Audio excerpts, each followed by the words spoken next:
Hi, everybody. This is Dr. Zena. We'll get started here shortly. Thanks for your patience.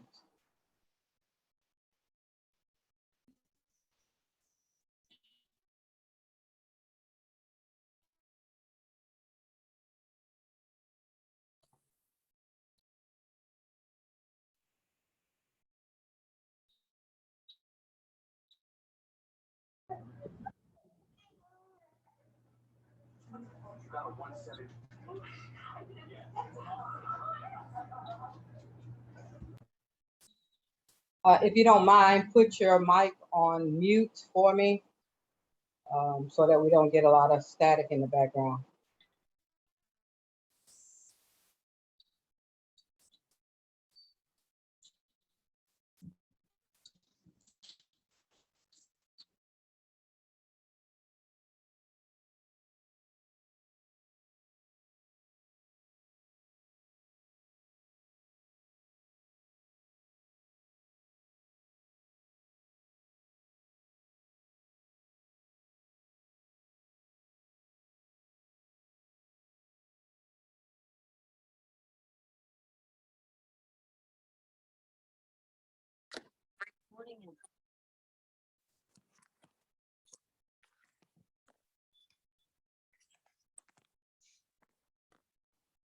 Somebody give me a heads up if you can see the course screen that I'm sharing.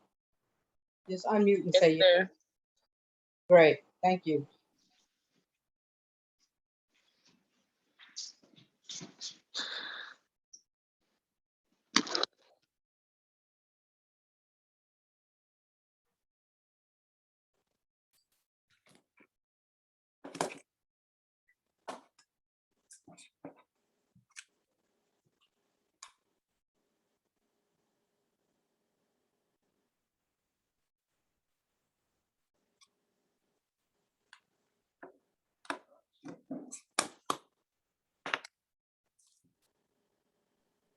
Please mute your microphone if you don't mind.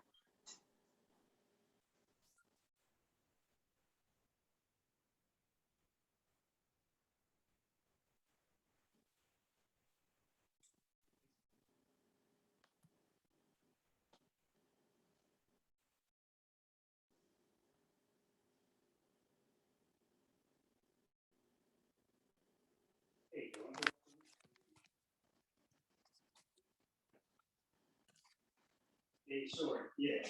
Hey, how are you doing? There are several of you, your microphones open. Please mute your microphone.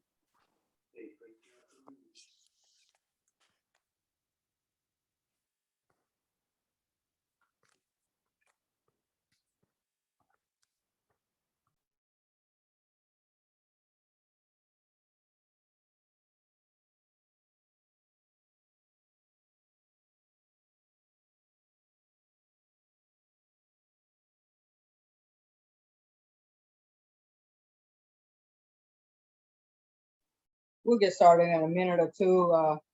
I'm giving some students a chance to get here. I know this is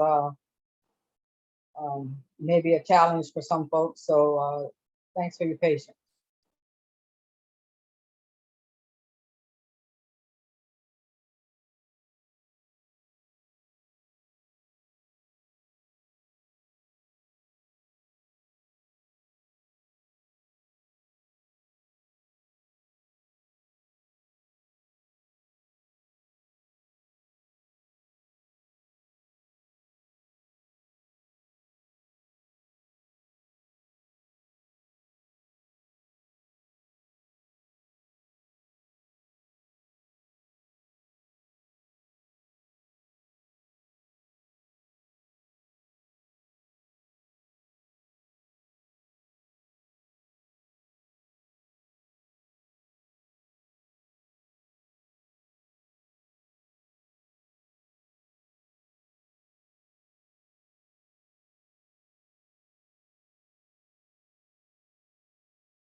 All right, thanks for your patience. Thank you for joining in today. I'm going to go ahead and get started.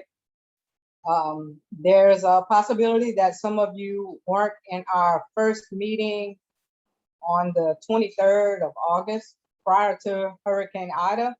So for those of you who are joining in for the first time, I want to welcome you.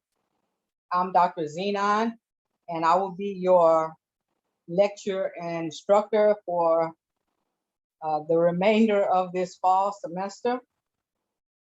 My goal today is to share some information so that we can all get back on the same page and same schedule, and also to take a look at our first set of learning materials regarding physical science.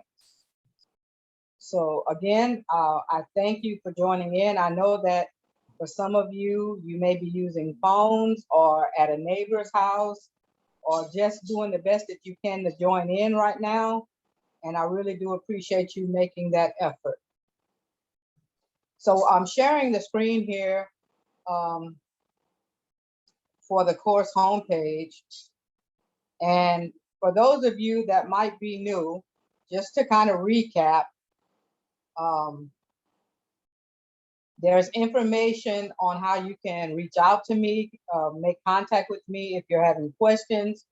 Right under the Start Here caption, there's the link to our Zoom sessions, which will be meeting every Monday at 5:30 p.m. unless there's some other situation that dictates that we don't meet. You have a link to my office hours and information on my office hour schedule. And below that, you have some information that guides you on how to navigate the course. As a reminder to you, if you are logged into the Canvas course page, you must be using the RPCC login and not the login for another school, or many of the items on the left menu won't be functional. How do you know? Because if it says rpcc.instructure.com, when you as the address for the login page, then you're using the RPCC Canvas login. If you're using another school's login, for example, if you're using the Nunez Canvas login page, it would say nunez.instructure.com when you log in. So be sure to use RPCC's Canvas login so that all of the left menu options are functional for you, okay? So below that, here's an explanation of all the left menu items that you have access to. And then below that, it gives you guidance on how to get started by completing the week 1 overview activities and assignments. Okay. And of course, it goes without saying that at any point, if you're working and you have questions, don't hesitate to reach out to me. I'm more than happy to address any questions or concerns that you might have, especially since we're restarting the semester, basically, right? Just to remind you, if you send me something and you don't hear from me within 24 hours, it means that I didn't get your email. So you might want to go ahead and resend it. Below the information on how to get started is just some links that share some science news and my bio, if that type of information is of interest to you. Okay, so just a quick peek at the left menu items, and then we'll go ahead and get into the course materials. So under the announcement section, and I've made several announcements since our initial meeting. I posted a video from our meeting on the 23rd. If you want to go back and see what we covered in terms of getting started, feel free to go back and look at that. That video will have more details about getting started than what I'm covering now, because I'm trying to do a quick you know, a quick review of how to get started, but more details are definitely included in that video. I posted an announcement a couple of days ago letting you know that I made some updates to our schedule and assignment due dates and what have you. Because of the Hurricane Ida, we had to kind of do a restart and a refresh on this course, on all of our courses, to be honest. And so I wanted you to have the latest and greatest information regarding the course schedule. And then some students asked me some time ago for a link to the full textbook. And so I posted that link in an announcement. And then just a welcome message that was there when the course started. And there's a video also that discusses the course project. Okay.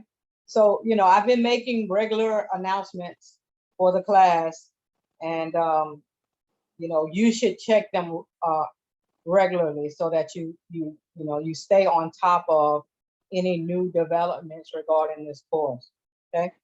The left menu item about this course explains that this is an online course with supplemented by virtual lecture meetings, which is what we're doing today. And it also discusses how the course is structured and organized. So you'll want to go and take a look at that if you hadn't done so already. The syllabus is available to you.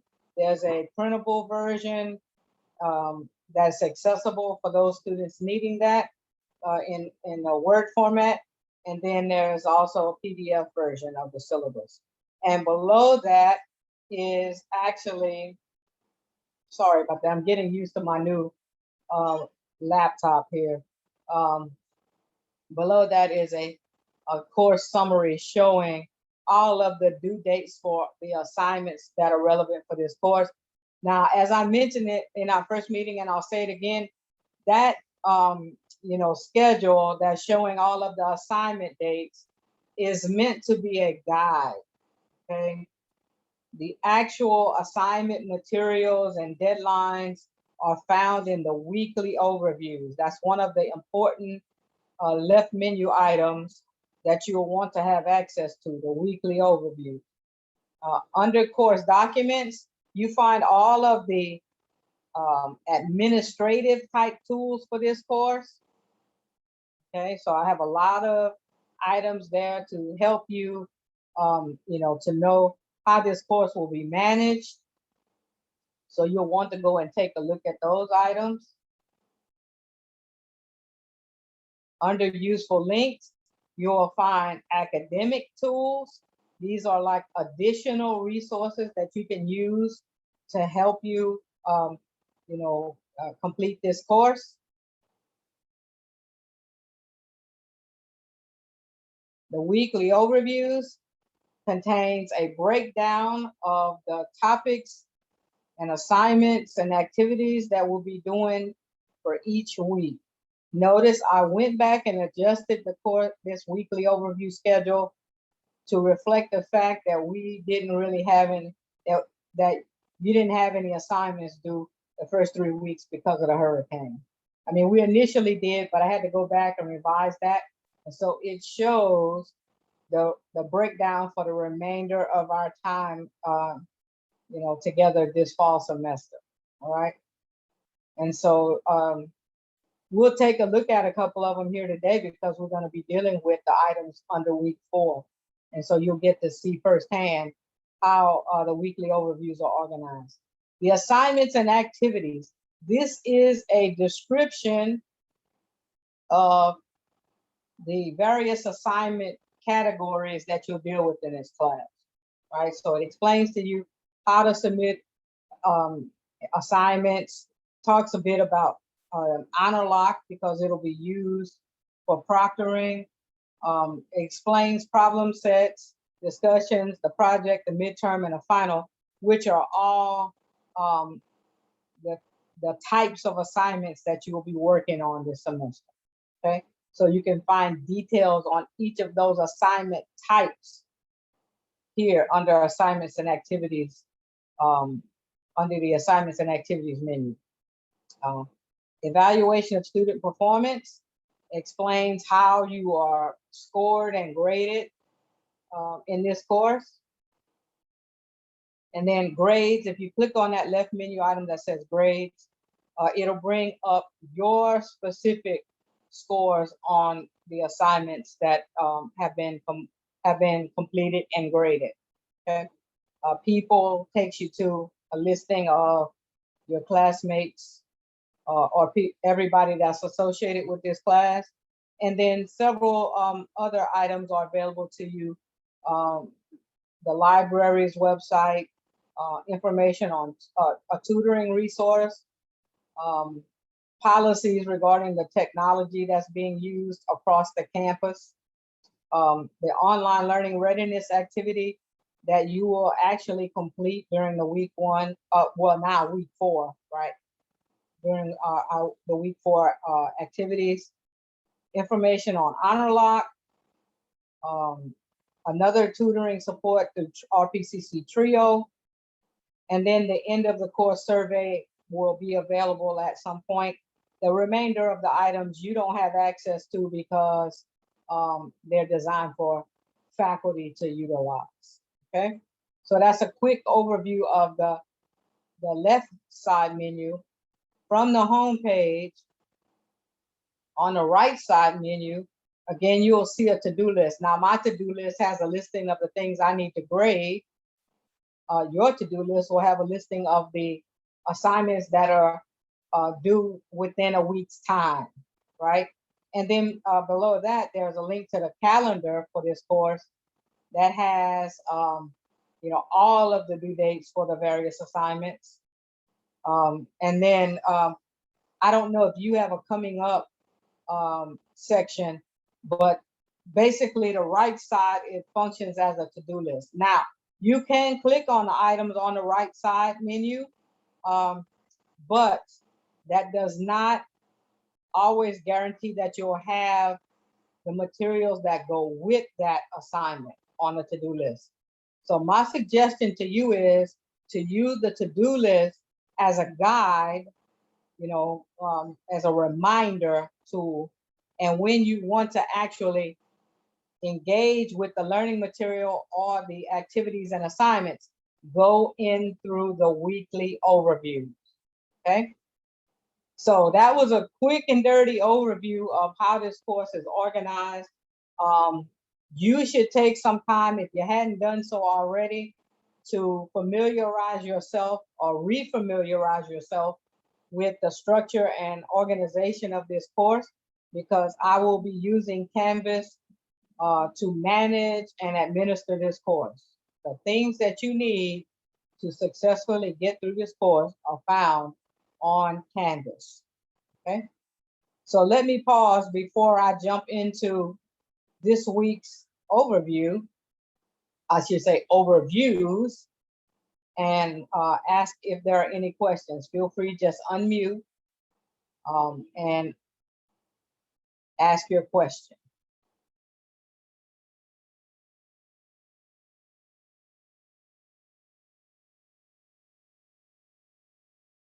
Okay.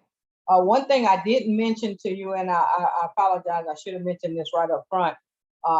I do record our sessions together, Monday, you know, 5:30 sessions. And what I'll do is I'll post those video recordings in the announcements, just like I did with the recording from our meeting on the 23rd. Number one, that helps in the event that you have to miss, you have access to the recording, you know, for the session that you missed. And number two, we've been asked to provide those recordings because there are still some students who are currently without power or internet access. And at the point that they gain that access, they will have, you know, they will have the resources from our meetings available, okay? So I just wanted to point that out to you, all right? Again, anybody who has any questions, feel free, unmute, ask your question. and then we'll go ahead and get into tonight's material.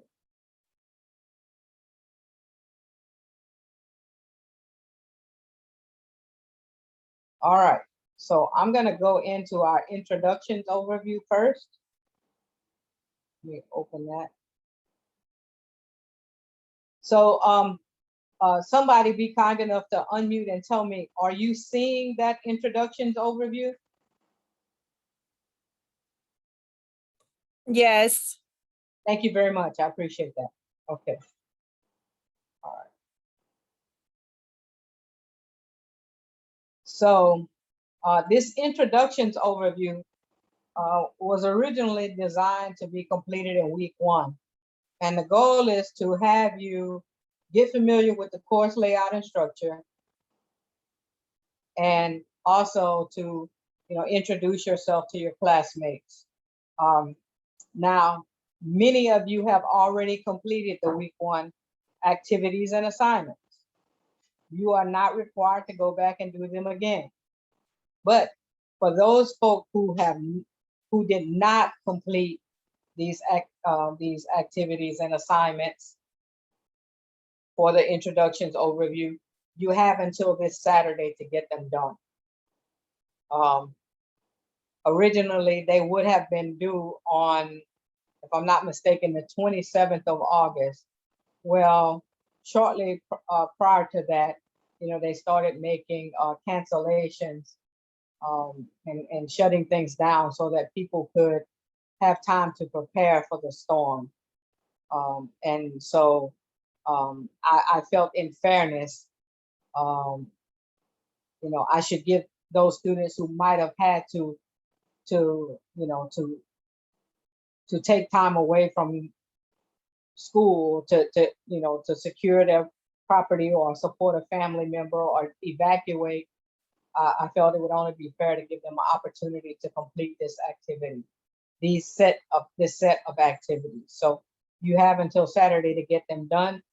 And again, they mostly center around you getting familiar with the course structure and introducing yourself to your classmates. All right. So if you're working on these activities and assignments, and you have questions, don't hesitate to reach out to me. Under required readings, viewings, these are all resources that can help you and guide you to complete the introductions overview. Okay, and that's pretty much how every weekly overview is structured. There are objectives, there are activities and assignments that you have to complete, and there are links to those activities and assignments available. And then under required readings, viewings, there are resources that directly relate to those activities and assignments. Okay. All right. Again, if you've already done this, completed this, you don't have to do it again. I have all of the emails that you shared with me, and I'll be getting to some grading and scoring here, hopefully this weekend, because like you, I am also adjusting to being back in the classroom, so to speak, and while still coping with some of the recovery efforts that my family needs to do as a result of the hurricane. Okay. Any questions about the introductions overview?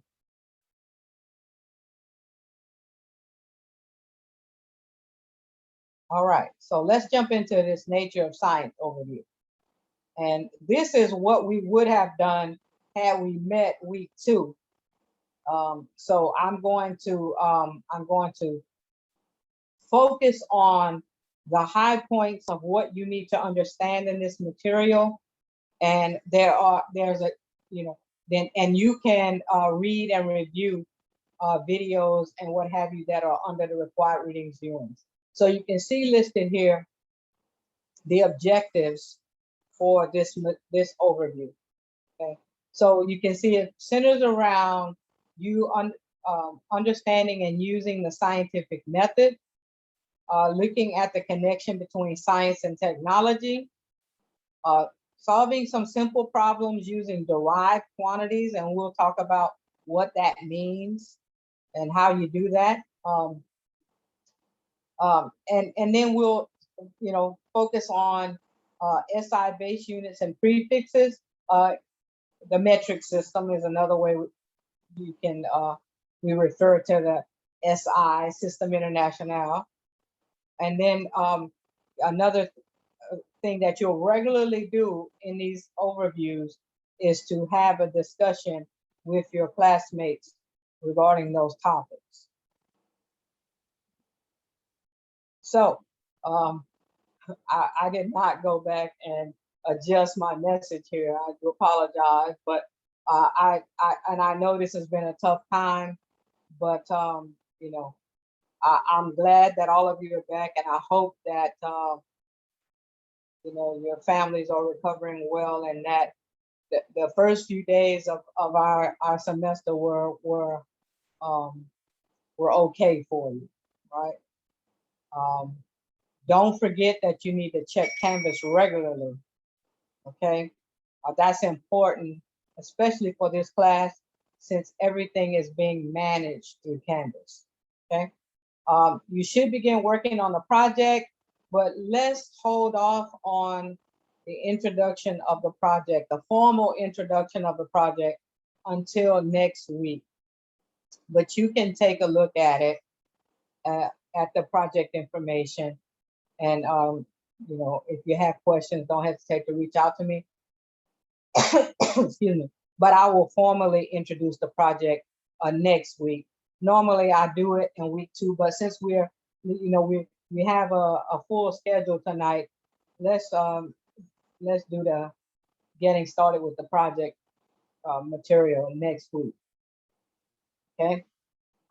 So you can see here under this overview, you have a discussion that is due Saturday on the nature of science. And basically what you do in a discussion is there are a series of questions that relate to the topic. You have to answer those questions, and then you have to respond to the postings for at least 2 of your classmates, okay? Be sure to comment on at least 2 of your classmates' postings. And let me just say right up front that your replies and responses to your classmates need to reflect a genuine effort to engage, not I like what you wrote, or I agree, or we have the same answer. You should make a genuine effort to critique or engage with your classmate regarding how they might have arrived at their answers, or if you think that something that they posted is incorrect, you could engage in a dialogue. These discussions are meant to create an environment where you work together to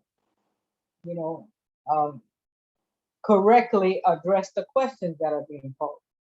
If we were in a face-to-face classroom, I would actually break you down in small groups, and each group would work together to answer the questions. And then each person would submit their answers to the questions individually, right? So this is meant to mimic that environment. And if you don't make a genuine effort to engage your classmates, then you're missing an opportunity to further your understanding of the material, right? Because my philosophy is, if you can explain it to somebody else, then you have to truly understand it, right? And that's what these discussions are designed to help you do. Get a genuine understanding and ability to apply the information that we're covering. And you're doing it in a kind of a group setting, okay? That makes sense to everybody?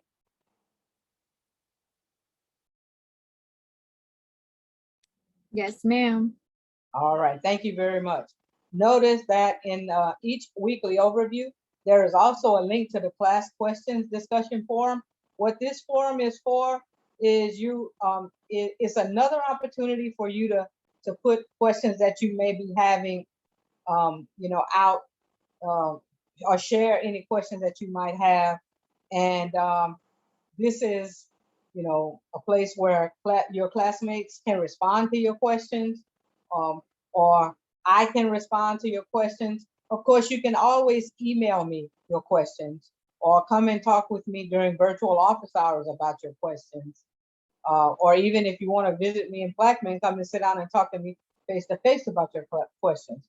But you can also post your questions here in this class questions forum so that, a classmate who might know the answer can chime in and share their understanding as well, okay?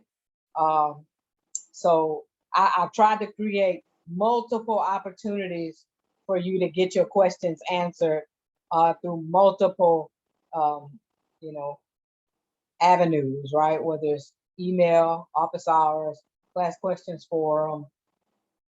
The most important thing is, if you have a question, ask it, okay?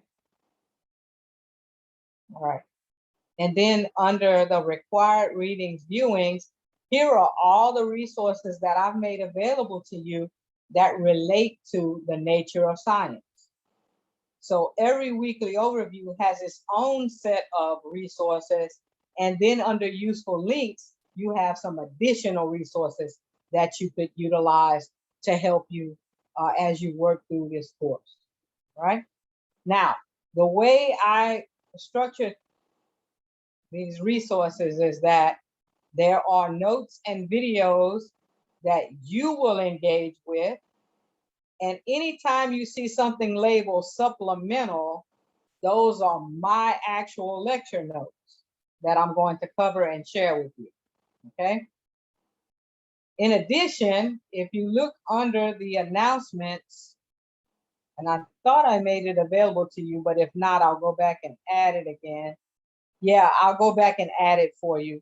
A link to some extra resources, that is what I like to call it. There's some extra resources and notes that I'll put a link to in the announcements. If I didn't already, I'll put it again just to be sure.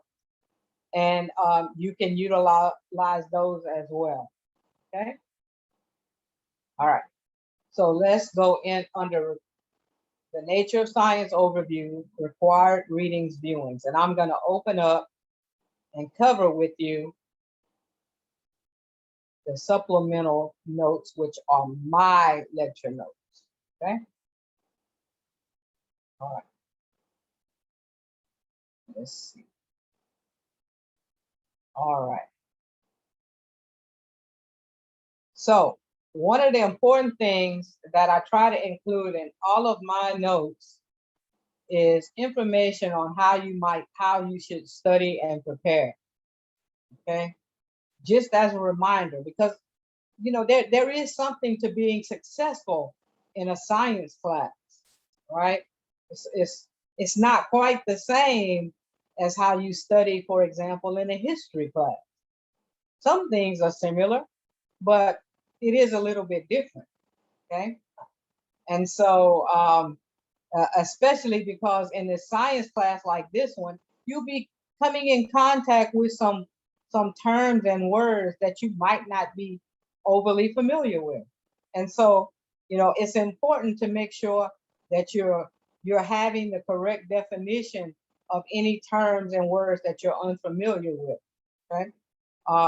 I provide you with my notes and other notes that you can utilize, but I always tell students nothing takes the place of you personalizing those things so that they have meaning to you. So if you're, following along with me as I'm covering my notes, it doesn't hurt for you to make, write down, maybe notes in the margins of the packet or wherever you're writing down things as I cover them, so that when you go back, you can make meaning out of the material. Okay. You should definitely be working through all the questions and problems that I assign, and any additional questions and problems, that you might find in the resources that I provide. Okay. I'll provide you an opportunity to discuss the topic with classmates, because that's important. You know, sometimes they say students learn better from other students. And so that's why I provide that opportunity for that level of interaction. And then, you know, also, you know, again, it is important that you review your notes, go back and look at them as you prepare for assignments or exams. And then it says complete all course assessments. That means, you know, the exams and assignments that I provide for you, okay? On top of all of that is the big one, that when you have a question, ask it. Don't wait, because typically when students wait to ask questions, that's when things start to pile up on them, okay? This course, it does have layers. And so, you know, as we move forward in this class, you will be building new knowledge on top of prior knowledge, or you will be looking at new material that directly connects to the material that we've already covered, okay? And so you know, I would tell students, if you get behind at any point, it's gonna make it difficult for you to move forward. So the important thing is that you make sure you have clarity as we move forward, okay? And so in this packet, I'll look at the scientific method, and we'll see an example of how you can, we'll see what are the steps of the scientific method and how you can use them. And then we'll be focusing on the connection between science and technology, okay? So, you know, one of the things that's nice about nature is that I know, you know, for many things, it seems like it's a really, really complex, but underneath there is some order and simplicity that makes understanding nature, you know, possible for humans, right? And our understanding of nature and its order and simplicity has developed over many centuries, and many curious people have helped us to understand this underlying order that's part of nature and science. So when we talk about science, what we're talking about is the theories and laws that help us to understand the general truths of how nature you know, behaves, and then the body of knowledge that's encompassed by those theories and laws. In other words, the science is, you can think of these theories and laws as, you know, nice packages of information that explain how our physical, you know, how our environment works. And for us, we're particularly interested in that physical, I always say, our scratch and sniff environment, right? That's what we're here to get an understanding of. I always tell students, you're here in this class to get an understanding of what we currently know about our scratch and sniff environment at a very introductory and basic type of level, okay? All right. And so because, you know, nature can be studied and investigated from a variety of perspectives, you know, it's organized in terms of many distinct fields like astronomy, chemistry, biology, geology, and physics. In this particular class, physical science, what we focus on is introductory level physics and a little bit of astronomy, okay?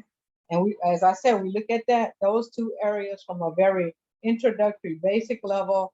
There is some math, but I try as much as possible to model the math at a very simple level for you, okay? So Don't, I know a lot of times students coming into this class feel like, they need a lot of, algebra or trig. You do not. This is, I said, baby algebra. And you'll see as we move through how I model things for you to make them much easier to digest.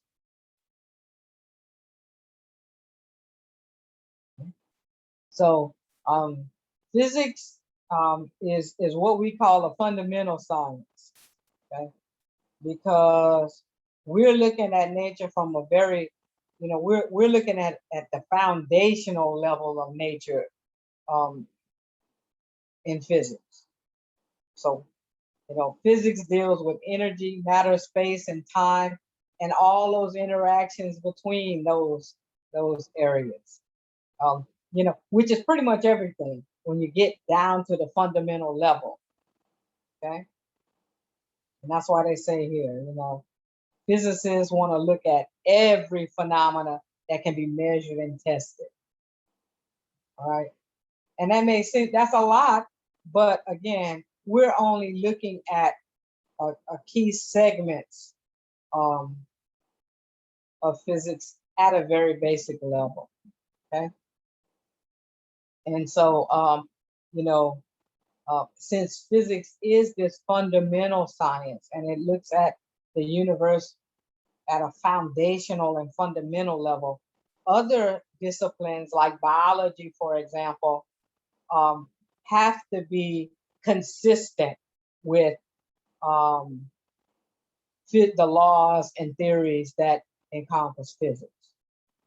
Okay. And they give a nice example here. Chemistry deals with the interactions of atoms and molecules, but chemistry is built on the laws and theories found in atomic and molecular physics.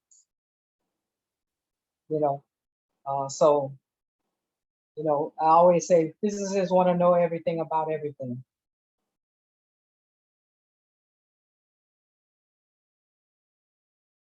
All right. And here we get into the application of physics. And that deals with, that is very closely related to this idea of technology. Okay. The technology that we utilize is built on the fundamental laws of physics. Okay. And so they give an example here. When engineers develop new devices and systems, they apply the laws of physics to help them do so. So electrical and mechanical engineering, for example, are based upon applied physics. You can think of physics from a pure science perspective or an applied science perspective. Pure scientists are those folk who are interested in knowledge for knowledge's sake. They want to know how everything works. Versus the applied physicists or applied scientists who take the knowledge that we have and find ways to use it, hopefully to improve, improve our circumstances and situations and provide, practical and helpful ways of existing in terms of every day, right? So, there's a strong link between science and technology. I always like to use the example of the telescope. So, if you think about telescopes from like Galileo's time, they were effective to a certain degree, right? As our knowledge of lenses, electricity, computers, and has grown and increased, the telescopes that we build are much more sophisticated now. And because we have much more sophisticated telescopes, we are learning more and more about our universe. right? So you get better technology, you get more knowledge, you get more knowledge, you get better, you build better technology. Okay, so they kind of work hand in hand with each other, right?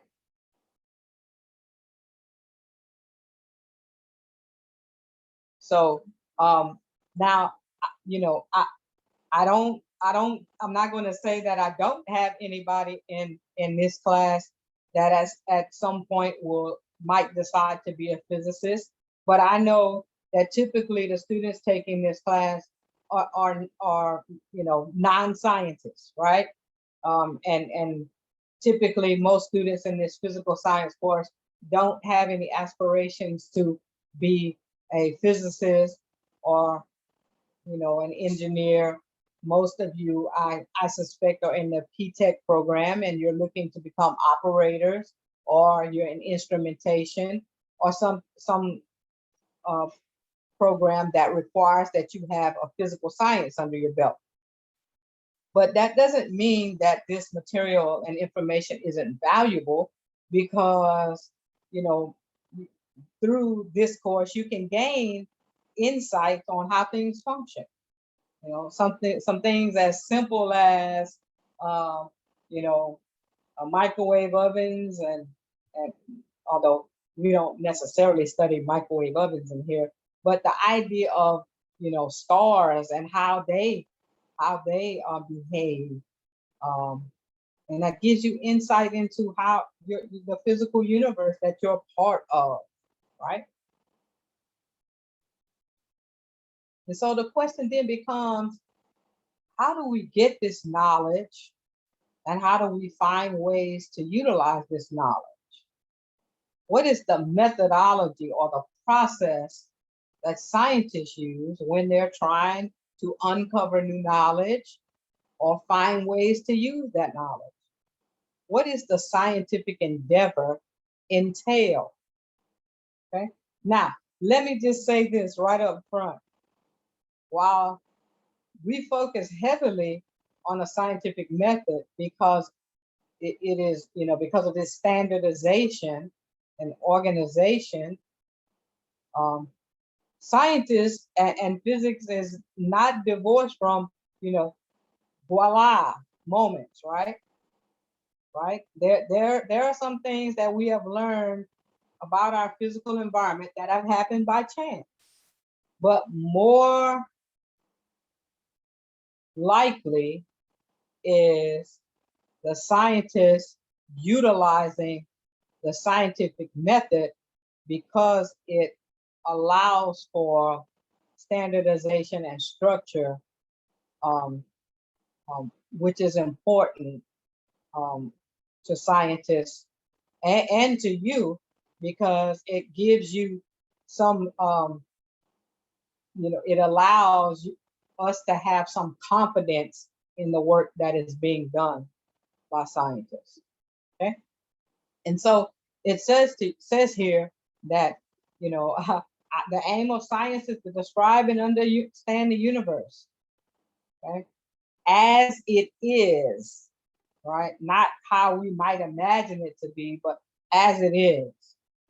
Okay, and to do so, to help us get an understanding of how the universe is actually behaving, scientists rely on um, um, some techniques and tools that are essential. And so the cornerstone of understanding and discovering how the universe works, number one, is observation. So scientists make observations, and then they can utilize that as the starting point to develop rules and laws that explain what they're observing. Okay. And so some of those things, when we say observation, we shouldn't always think that we mean what we can see, because observations can be done directly or indirectly. And they give examples of that here. We can, you know, utilizing telescopes or whatever tools we utilize, we can observe directly the motion of the sun. Now, some things we can't observe directly, but we can measure, you know, other effect, other properties that infer the things that we can't see. Okay, so we can observe them indirectly. Okay.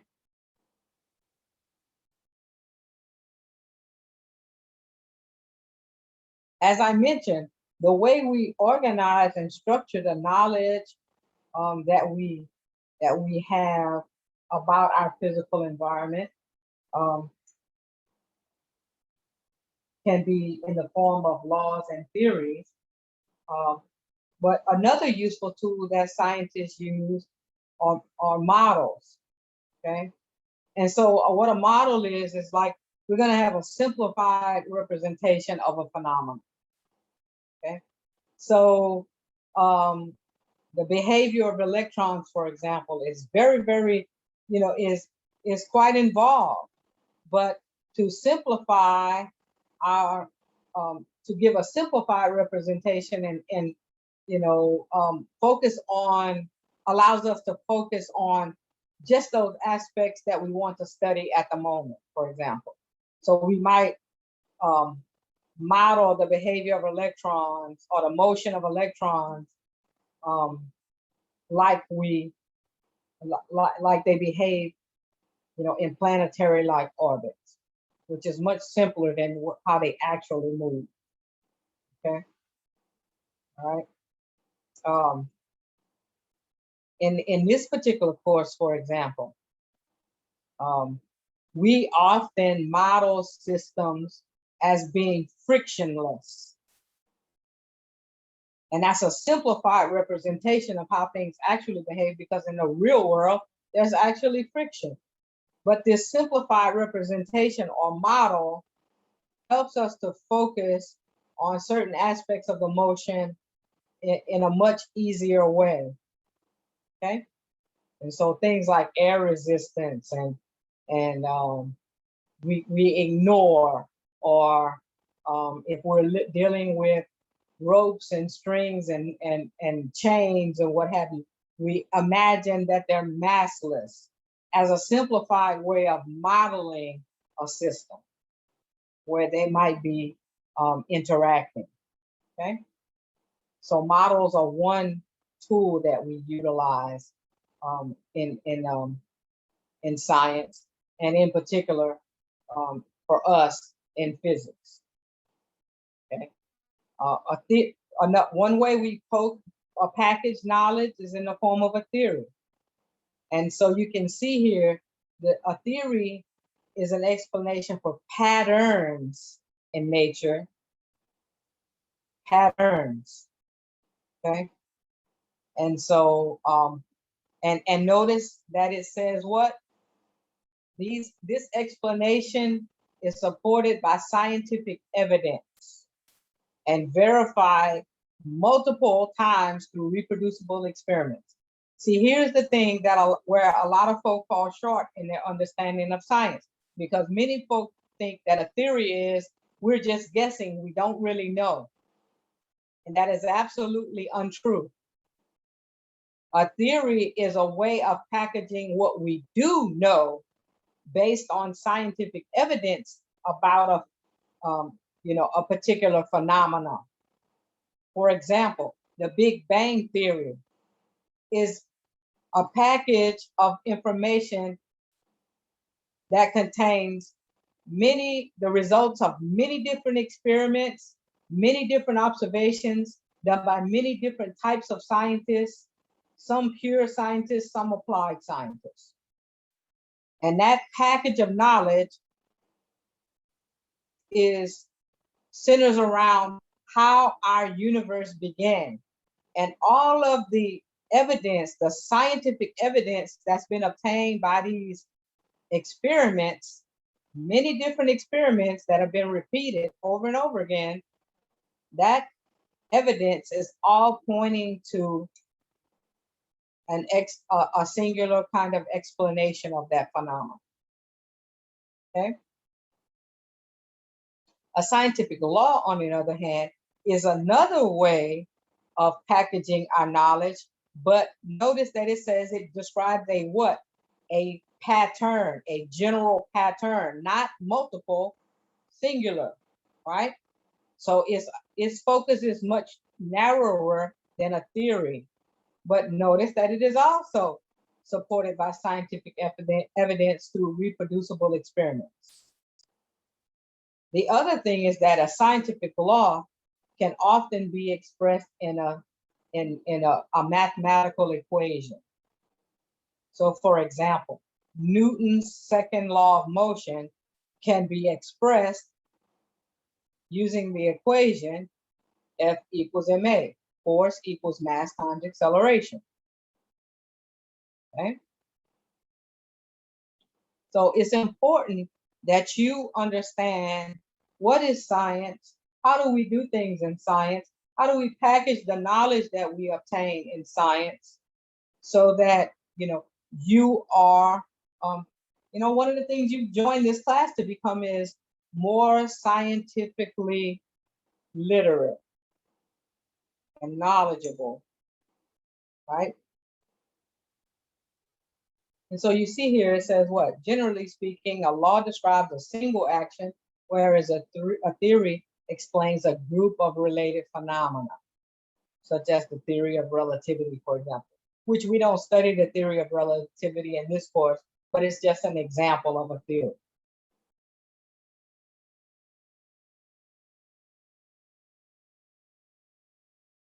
So the scientific method. So this is I always tell students the scientific method is a problem-solving process that is more appropriate for the types of observations and experiments that scientists do in their quest for knowledge or the applications of knowledge. Okay. And so it says what? The scientific method typically begins with an observation and a question that a scientist will research. Okay. And then after the scientist performs some research on the topic, they construct a hypothesis. See, this is where a lot of folk fall short.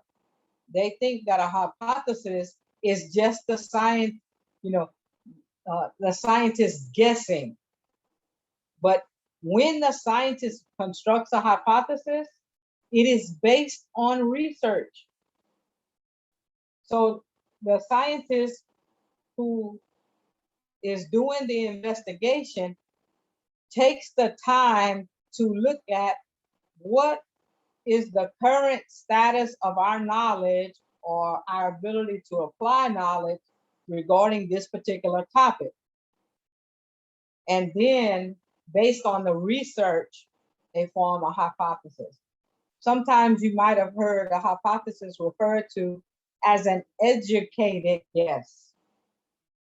That educated part is where the scientist is doing the research to help them understand what we currently know about a topic.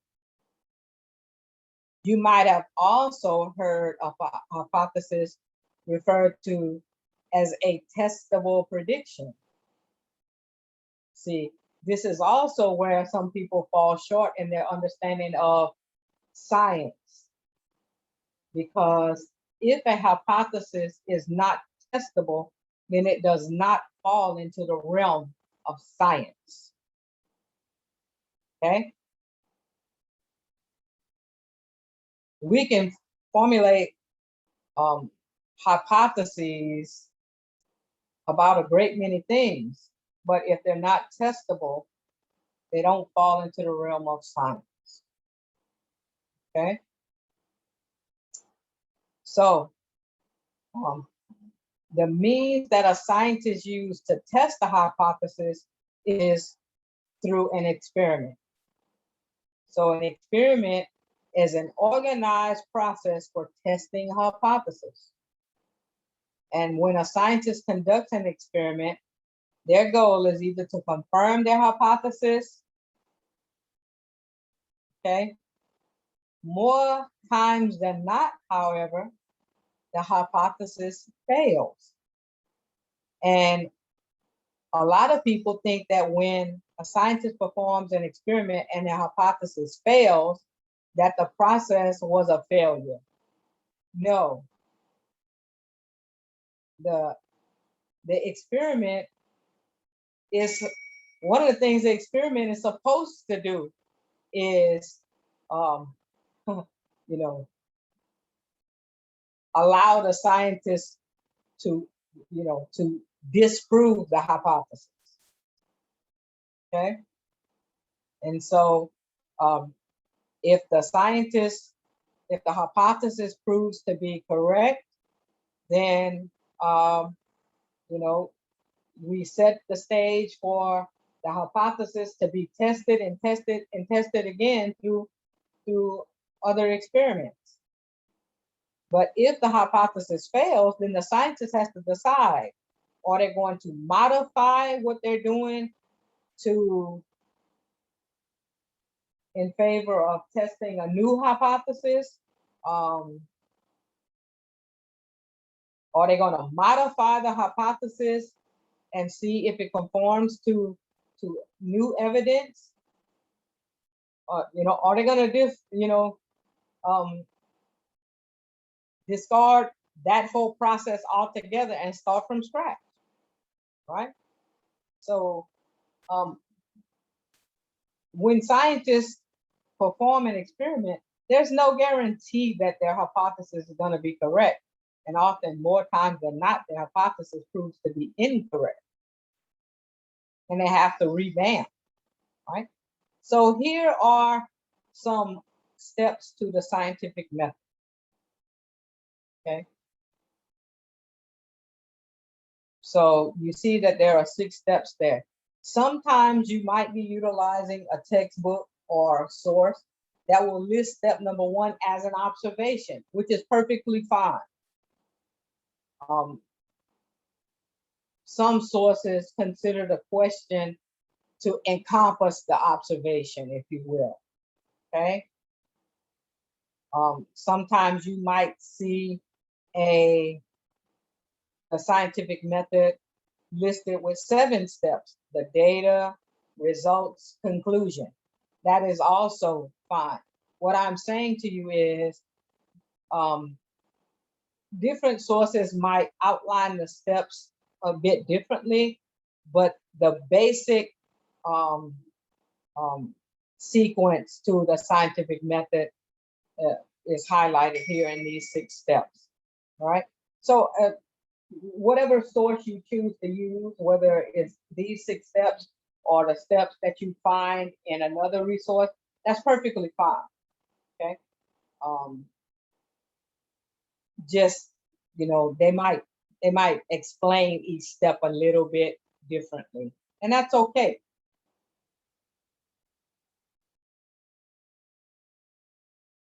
So I took this example utilizing the steps as outlined in your textbook, the CK12 textbook. And so here's a question that I'm posing as a scientist. When the Titanic sank, what happened to the water level on ship? Now, this example is a bit over the top, true, but I'm just trying to give you a general example of how you can utilize the steps of the scientific method. Okay, I don't think that anybody is really investigating this question or taking this question seriously, right? It's just a kind of a tongue-in-cheek example, if you will, right? So the scientist who is posing this question would then have to go out and do some research. They would have to read and synthesize all the information that's available on the sinking of the Titanic. And typically what scientists do is they start with the most recent research studies first, because they will be built on prior research and information.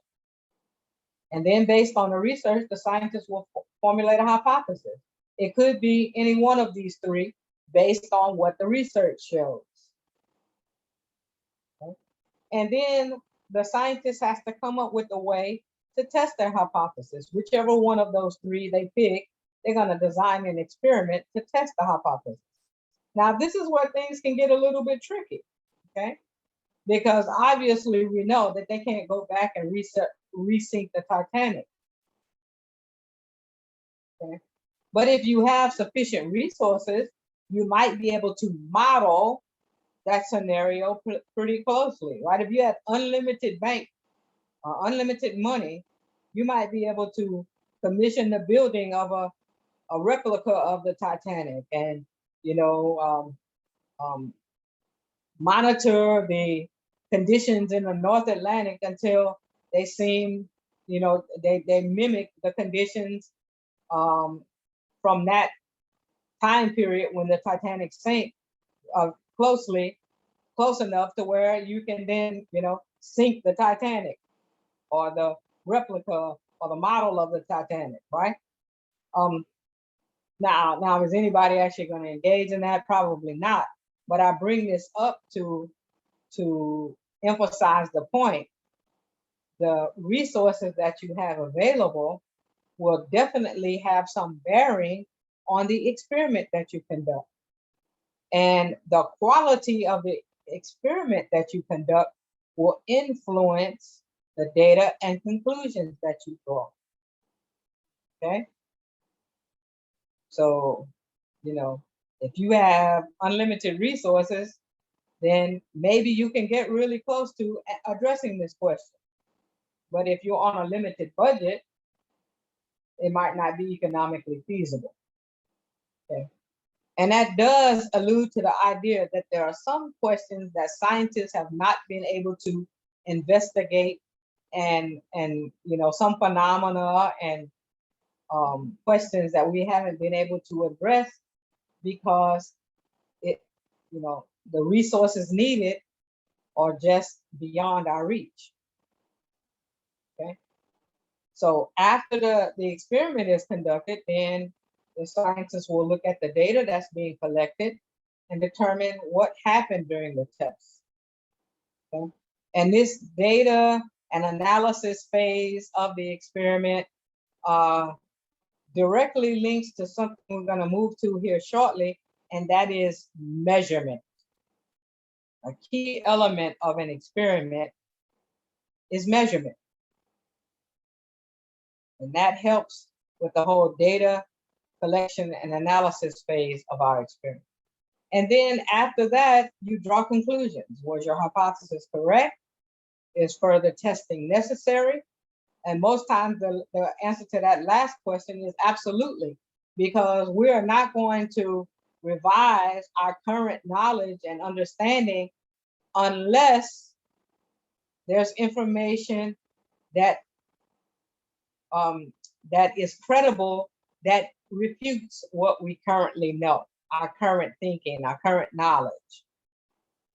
Now, you know, I mentioned to you that the way we package knowledge in science is in the form of theories and laws. But one thing you need to understand is that where these theories and laws are concerned, and I'll go back to them just for a moment here. These theories and laws are concerned, they are not set in stone. Theories and laws represent our current knowledge and understanding, but they can be revised and must be revised when newer and more credible information is uncovered. A lot of people think that, you know, they might think the theories, oh yeah, we can modify theory because, you know, we're guessing, which is not true at all. But even a law, which we typically think to be more fixed, can change when we get new and more credible knowledge and information. Okay, so don't ever think that what we currently know regarding our physical environment is set in stone. It is not. It can be revised.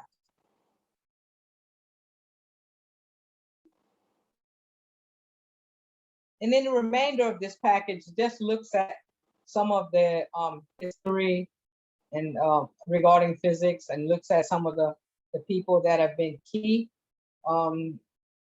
in the development of our understanding of our physical environment. You know, we tie our current knowledge typically to the work that was done by the ancient Greek civilizations and individuals such as Aristotle. Although, you know, history does show that even the knowledge that they had was built on the knowledge from other civilizations. And so, you know, as we move forward, we look at we look at what we call classical physics, which is built on the work of Galileo, and more importantly, Isaac Newton. In fact, you are in a class that is designed to help us understand the basics of Newtonian physics. So we're going to be relying heavily on the work that was done by Isaac Newton and understanding you know, his discoveries and the work that he did that's known as classical physics.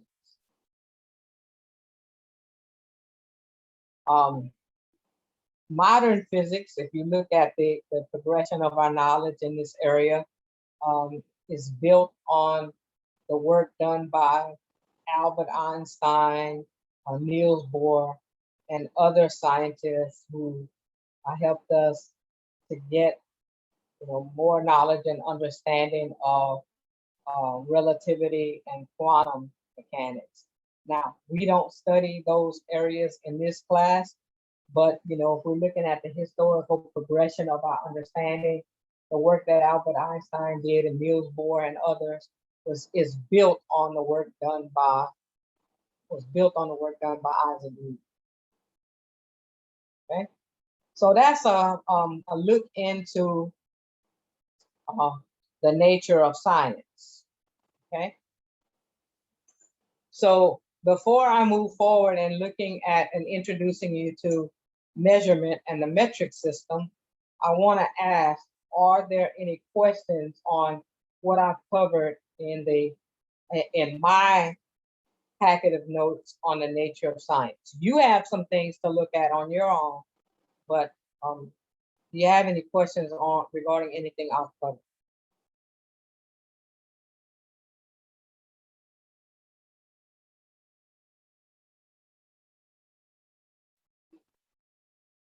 All right.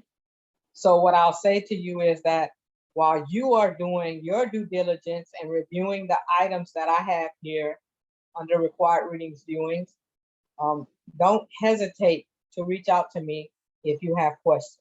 Okay, that's paramount to your success in this course. Ask questions. All right.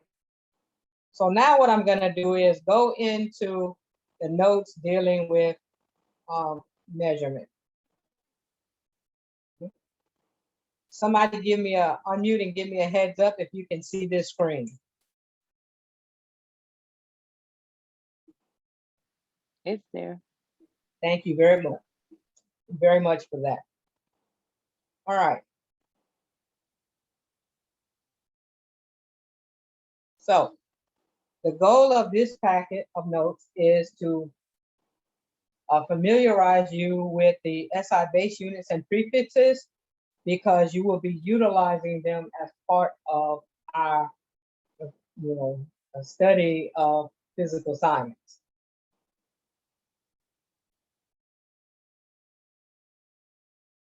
So,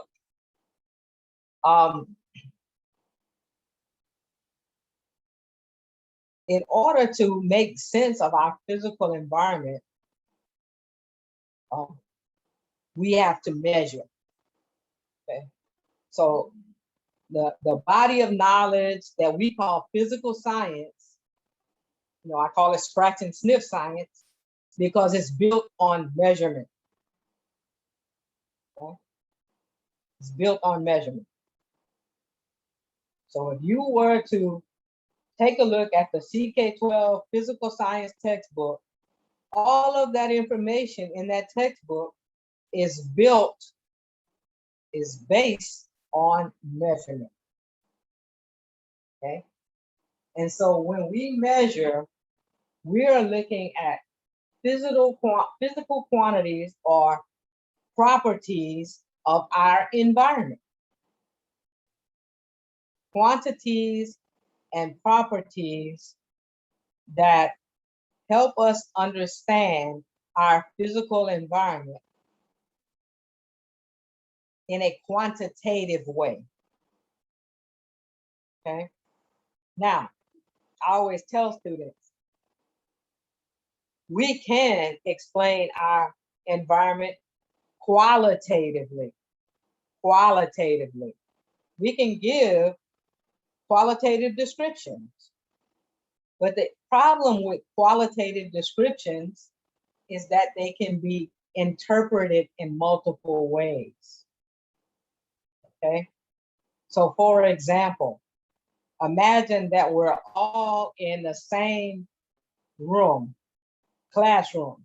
We're all working together in the same physical classroom at the Gonzales campus, room 129, for example. There might be 30 different people in there, and all 30 of us might have a different interpretation of how the room feels in terms of its hotness or coldness. Some of us might think the room is too cold. Some of us might think the room is too hot. Some of us might think the room is just right. Some of us might think, it's okay. It's neither too hot nor too cold.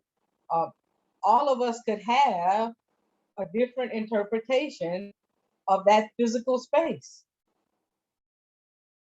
But if we move to a quantitative description of the temperature in the room, then we don't have much debate about that.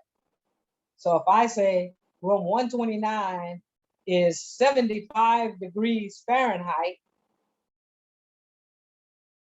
based on measuring it with a thermometer, that's not open too much for interpretation. Okay. And so that's what physical science seeks to do, to help us understand our physical environment by giving quantitative description based on measurement. Okay. And when we measure, well, measurement can be done. What you can have measurement based on basic fundamental properties, or you can have derived properties that can be calculated by combining measurements. Okay. And so they give an example for if we measured the distance from one place to another, that's a basic kind of a fundamental measurement. Whereas if we want to measure the average speed of an object that's moving through that distance, we would have to know how much time as well. And we would divide or combine the distance and the time measurements together to get that average speed. So some measurements are of fundamental properties, and we'll look at them in just a moment. And some measurements are derived by combining measurements. Okay. And the reason we want to utilize quantitative description based on measurement is because there's less ambiguity. We eliminate that. Okay. And so now let's dig a little bit deeper into this whole measurement business. Okay? So when we measure these physical properties or physical quantities, we express them in terms of units. And we do that to provide standardization, because you can measure something using any means that you choose, but because we have to have standardization, you know, we rely on specific units and specific systems of units, okay? And so this packet talks about fundamental units. You can think of a fundamental unit as a unit that can be associated with a fundamental property. And there are 4 fundamental properties that this course is built on: length, mass, time, and temperature. Not electric current, length, mass, time, and temperature. So in this course, there are 4 fundamental properties in nature that we're utilizing and building on. The 4 fundamental properties, the 4 fundamental characteristics of nature that we are utilizing and building on are length, mass, time, and temperature. And the fundamental units that go with those fundamental properties are the meter for length, the kilogram for mass, the second for time, and Kelvin for temperature. Okay? So the 4 fundamental properties are length, mass, time, and temperature. And the 4 fundamental base units are the meter, the kilogram, the second, and Kelvin. And those 4 fundamental units make up are part of the SI system, the metric system. Okay. Now there are other, unit systems. One that you are probably most familiar with is the English unit system. In the English system, you utilize things like inches and feet and gallons and ounces and hours and Fahrenheit. Okay, and they're still used widely in the United States. But for this course, we will focus on the System International, or the metric system. That's what SI stands for, System International. It refers to the conference that was held in France that established the metric system, the System International. Okay? We'll just keep it simple and say the SI system or the metric system. Okay, so we focus on the metric system in this course. And again, the 4 fundamental properties or characteristics that we focus on: length, mass, time, and temperature. And the 4 fundamental units of the metric system that we focus on and build on are the meter, the kilogram, the second, and Kelvin for temperature. Okay.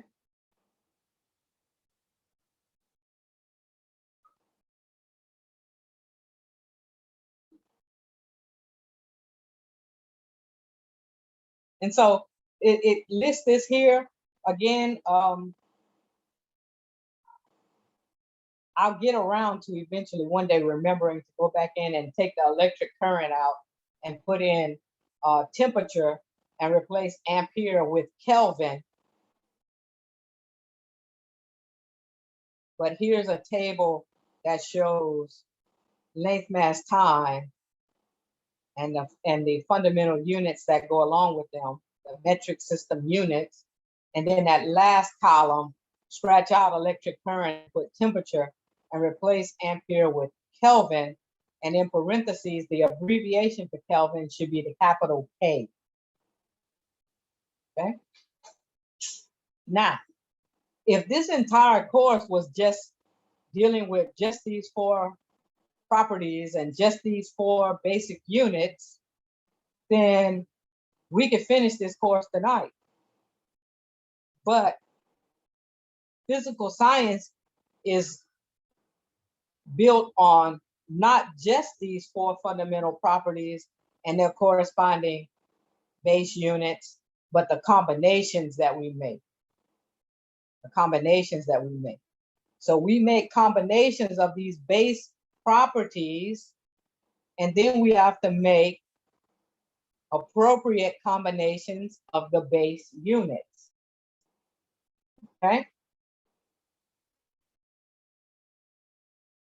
Another tool that we use to help us in dealing with our units and measurements in the metric system are these prefixes, these metric prefixes. And what these metric prefixes allow us to do are make multiples of our base or fractions of our base. Because every time we measure, we're not going to get 1. You know, we're not going to get always 1 meter, 1 kilogram, 1 second, 1 Kelvin. Sometimes, most times when we measure, we're going to get more than 1 or less than 1. And these prefixes, which are based on powers of 10, allow us to make multiples of our base or fractions of our base. And you can see the prefixes, the powers of 10, and the abbreviation for listed in the table that's provided here. Now, we will absolutely not be utilizing all of these. There's a set of them that you will become familiar with because we'll use them most often. Okay. And so, you know, this table just gives you a preview of some of the commonly used one in physics, but the subset that we'll use is even smaller than this. Okay.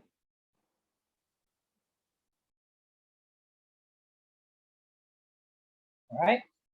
So before I move on to unit conversions, let me just ask if there are any questions.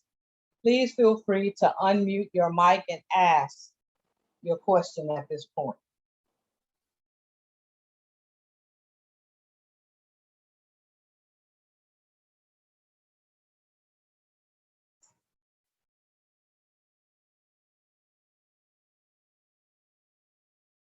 All right.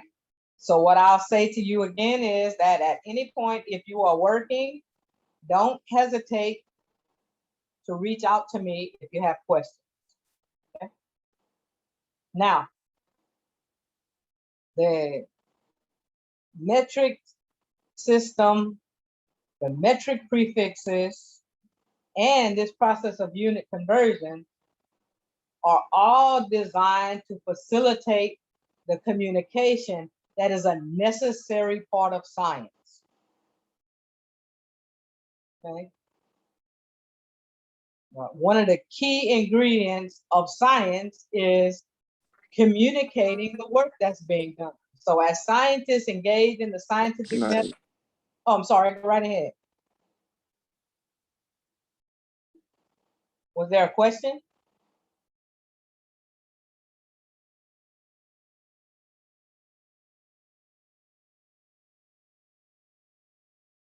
Okay. Well, at any point, if you have a question, don't hesitate to chime in. All right. So as I was saying, that you know, a necessary ingredient to this whole scientific endeavor is communicating the work and the knowledge that we have, the work that's being done and the knowledge that we have, and the applications of that knowledge with the larger scientific community and the public. And so the standardization that we utilize in the metric system and through the metric prefixes and through this process of unit conversions helps to facilitate that standardized communication so that everybody's on the same page. But because, as I mentioned, there are other unit systems, and even within the metric system, we might need to convert from one unit to another. We have to have a process of unit conversion. Okay. So the process that I'm going to discuss here is a broad technique because it will allow us to make any type of unit conversion. Okay. I will also say that some of you have been doing unit conversions for quite some time. You might have learned this process in high school. You may be engaging in work where you utilize unit conversion already. You may be well into your P-Tech studies and have had quite a bit of exposure to this unit conversion process already. And you have a system that you like to utilize when you are doing unit conversions. Please, as long as you can show me what you're doing so that I understand the process that you're following, feel free to use whatever technique you like to do unit conversions, okay? The key is, as I said, you must be able to show me what you're doing. As much as I like to think that I can, you know what's going on in your head as you're working through this stuff, I cannot unless you show me. All right. So again, this unit conversion business allows us to convert from one unit to another. That can be a conversion within the metric system, as the example that's shown below on the screen, or that could be a conversion where we convert from an English unit to a metric unit. Okay. So one of the key ingredients of a unit conversion is a conversion factor. And a conversion factor is just a fancy way of writing one. Now, you know from your grade school experience that anytime you multiply or divide by one, you don't change the value. What you're doing is finding an equivalent. Okay? Multiplying by one doesn't change the value. It allows you to express an equivalent measurement in another unit. Okay. And so it gives the example here. For example, if you wanted to express a measurement in kilometers instead of meters, you would need a conversion factor that can take your measurement in meters and convert it to kilometers. You would need a conversion factor that expresses the equivalence between kilometers and meters. And they give you the example of that conversion factor. 1 kilometer is equivalent to 1,000 meters. Okay, and you see how they arrange the conversion factor. Okay, and so in our class, because we're doing this at an introductory level, we will always line up or arrange our conversion factor so that we're canceling out the unit that we have, which is part of the denominator of our conversion factor. Okay, so we'll always line up our conversion factor, arrange it as a fraction, and the unit in the denominator is the unit that we're trying to convert from. The unit in the numerator of our conversion factor is the unit that we're trying to convert to. Okay? And so that's why you see this arranged as a fraction with the 1 kilometer in the numerator, because the kilometer is the unit we want to end up with, and the 1,000 meters, the meters being in the denominator, because that is the unit that we're starting with. Okay, all right. So once you line up the conversion factor, which is just a fancy way of writing 1, because 1 kilometer is equal to 1,000 meters. So you're dividing things that are equal. So you're in essence multiplying by 1. You're just getting an equivalent representation of that measurement. Okay. So once you line up the conversion factor so that the unit that you have is in the denominator, you cancel that unit out, because you can cancel like units. That is an important concept. You can cancel like units, and then you can multiply and divide accordingly and keep the unit that you want. So when we finish this unit conversion process, we no longer have 80 meters, but we do have its equivalence in kilometers. Now, it's about this time in the process that I typically get questions from students asking, well, hey, how many decimal places or how many significant figures? This is a very introductory class.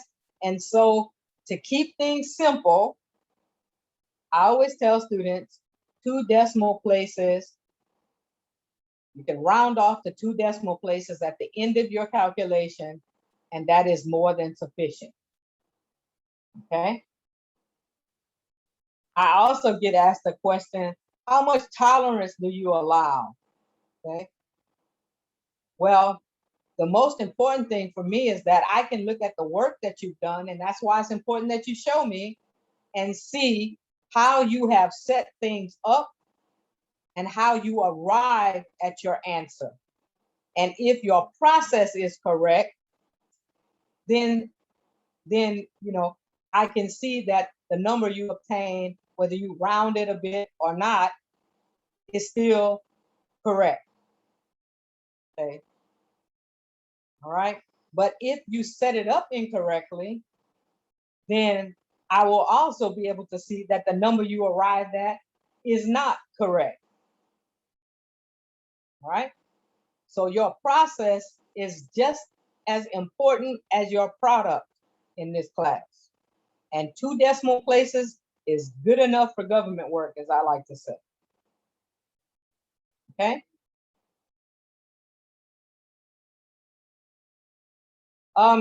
Accuracy versus precision. We'll focus on that more in the laboratory class. It's some good information to look at, but we'll focus on that mostly in the lab, as well as this uncertainty that talks about error. We'll look at that in the lab, but it's just some good information available for you. Significant figures. While I know in a good number of science classes, they focus heavily on this.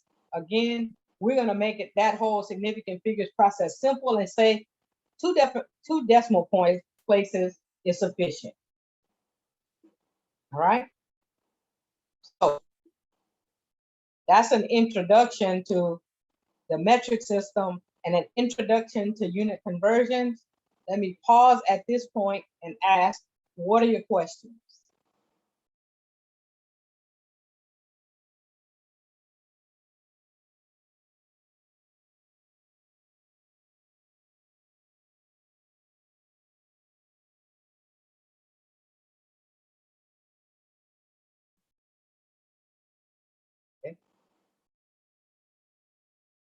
So I'm going to stop the share just for a few. Let's take about a 5-minute break. If you need to, stretch, go to the restroom, grab something else to drink, refill your coffee cup or whatever. Let's take 5 to do that. We'll come back together here at roughly, let's say let's say 7:15. That's a little bit more than 5 minutes, but that's okay.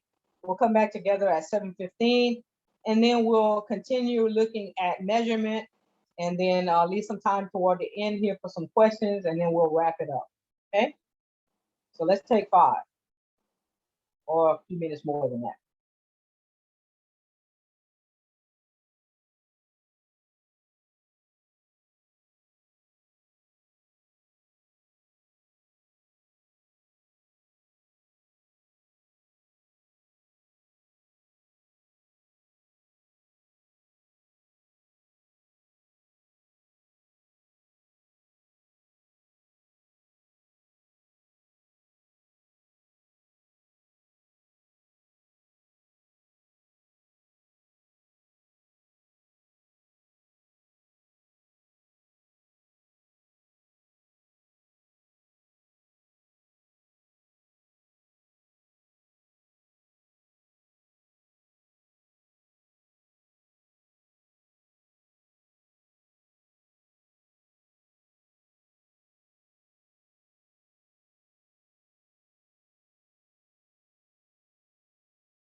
All right, everybody. Thanks for indulging me for a few.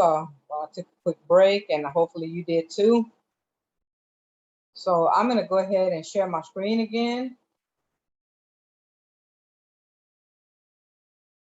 Okay. And I'll go into the weekly overviews because we're finished with this nature of science overview.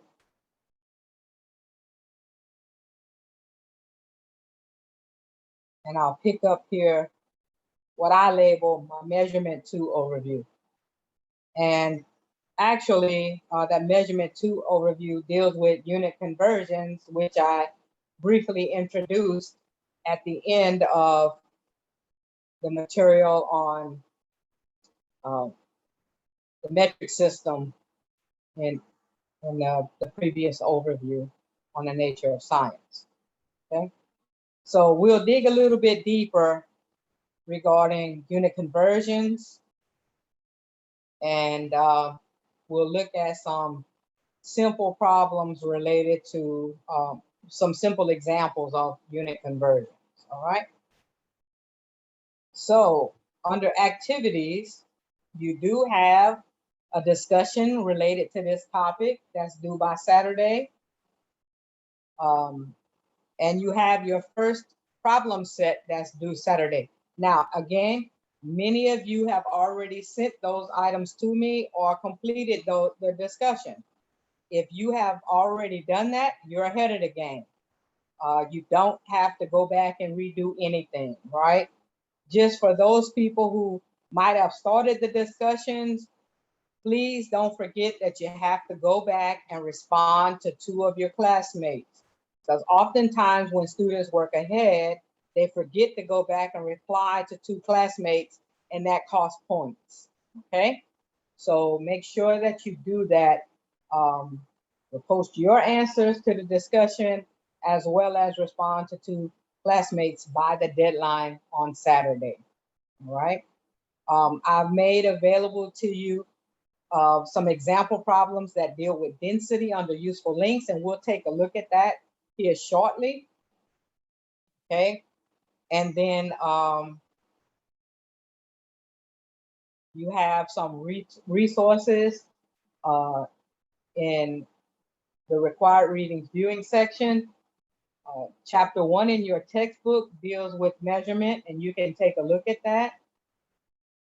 There's a video that deals with measurement that focuses on unit conversions. You should also take a look at that. And then these are my notes. Remember, my notes always say supplemental, but I'm also going to dive into some of the extra resources that I will make available in the announcements for you so that you can get a glimpse of what I've made available to you there, okay? All right. So actually, this is a link directly to your textbook, and it deals with the idea of converting. And while there are some practice problems that you can try right here, if you notice, but the reason I bookmarked this as my supplemental notes, because I wanted to take a moment and talk about something that I hadn't discussed yet, and that is, where do you find the conversion factors, right? Remember, I told you that a conversion factor is a fancy way of writing one that allows you to convert from one unit to another, whether that's a conversion within the metric system or conversion from English to metric or metric to English. The nice thing about the technique that I've shared with you and the examples that we'll look at is that they rely on what's known as dimensional analysis technique that utilizes a conversion factor, okay? And here you see an example of a conversion chart. Now, sometimes these conversion charts are available in the front cover or back cover of a textbook, okay? You can find them there. Let's say you're utilizing, your old high school physics book as a resource, and you notice in the front cover or the back cover, there's a listing of conversion factors. So that's one place that you can find them, okay? they've given you a sample, a much shorter version of a conversion chart here. Now, many times when you access a conversion chart in some type of printed material like a textbook, they can't give you every conversion factor under the sun. So what they'll do is give you some of the most logical conversion factors. Those conversion factors relate units that are fairly closely matched in size, okay? So for example, you notice here, 2.2 centimeters is equivalent to 1 inch. Actually, it's 2.54 centimeters per inch, but okay, I'll let them get away with that, okay? So the inch and the centimeter are more closely matched in size. So that's a logical conversion factor to have available. And you'll find that those logical conversion factors represented in most conversion charts or tables that you find in textbooks.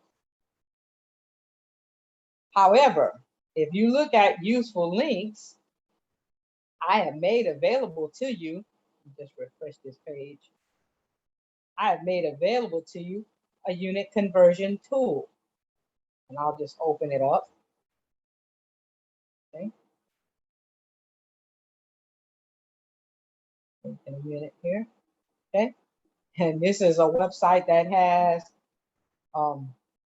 conversion factors for just about any property you can think of, especially and most definitely the properties that we'll be utilizing. So you see here the length conversions. Remember the fundamental properties, right? Length conversions, mass conversions, temperature conversions, time conversions. Okay, so there are conversion factors available for all of the fundamental properties that we'll deal with and many more. Okay, so what I always tell students is you can utilize this to your liking while you are working on discussions and problem sets. However, on an exam, you won't have this website available. So you might want to create or find or make a Xerox copy of a conversion factor that table or chart that you might have access to and have it available during the exam to utilize, okay? All right. So again, that is available right there under useful links. You see also it referred to in the weekly overview the sample density problems. We'll take a look at that one here shortly as well, because density is an example of one of those properties that's derived, meaning it's made by combining base properties. Okay. Right. So back into the measurement 2 overview. Right. So again, that's an example right there in your textbook of, a mini conversion table or chart. Okay. And so you see that they give a simple example here that probably most of you are familiar with. They want to figure out how many cups are in a gallon. And so they rely on the conversion chart. Now notice, in the conversion chart, there is not a conversion that takes you directly from cups to gallons. But there is a conversion that goes from cups to pints, pints to quarts, and quarts to gallons, right? So in order to do this conversion, you will have to set up what I call a multiple step process. Okay, so the first step is that you are converting here cups to pints, pints to quarts, and quarts to gallons. Okay, and notice how they line up the conversion factors so that you're canceling out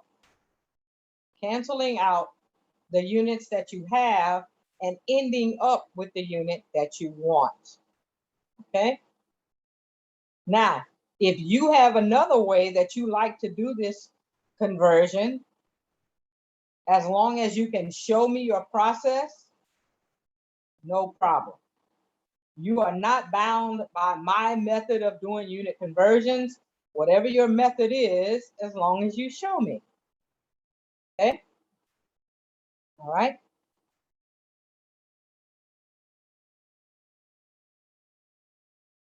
Okay. They give another example of how many feet are in 16 yards. Okay. And so in this particular example, what they do is set up a ratio and cross multiply to solve for the unknown. Many students utilize this method to convert, which is perfectly fine. Okay. And so you could definitely set up equivalent ratios and then solve for the unknown. That's one technique, and you are perfectly within your rights to use that technique if that's the way you like to do unit conversions. Okay, but the most important thing, notice that in order to do that, you had to know that, from your conversion chart, that there are 3 feet in a yard. Okay, so if there are 3 feet in 1 yard, then how many feet in 16 yards? You can't approach this problem if you don't know the conversion factor. 3 feet equal to 1 yard. And where do you get this fancy way of writing this conversion factor that takes feet and converts it into yards? You get it from a conversion chart.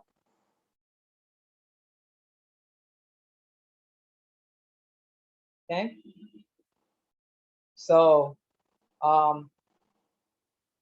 let's take a look at another example. Okay, and notice in the prior examples, they were doing conversions within the English system. Okay, but now notice in this example, what they're doing is they are converting, they're finding out the equivalence between centimeters, which is a metric unit, and feet, which is an English unit, right? So as I mentioned, you can utilize conversion factors to help you transition within the metric system or between the metric and English system, all right?